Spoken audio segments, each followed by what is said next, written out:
The FAA has just come out with some new ID marking requirements for small unmanned aircraft. I'll tell you.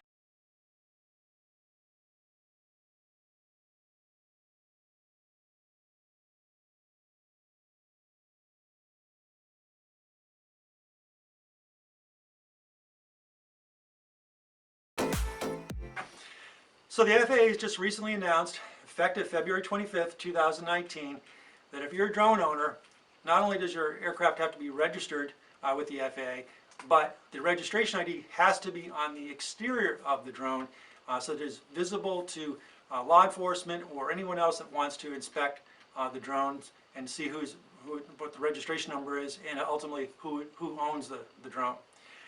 This ruling has come into effect because of the FAA's concerns that they were hearing from first responders or law enforcement agencies that their first responders were being put at risk for potentially explosive devices inside a drone, and that they would be unable to determine who the drone operator or owner was until they opened up the cavity, for example a battery cavity, to find out the registration number.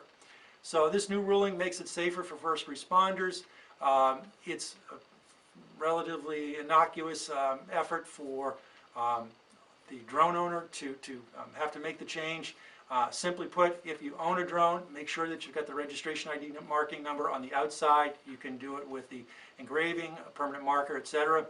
Any way that you just can permanently have that marking on the exterior of the drone.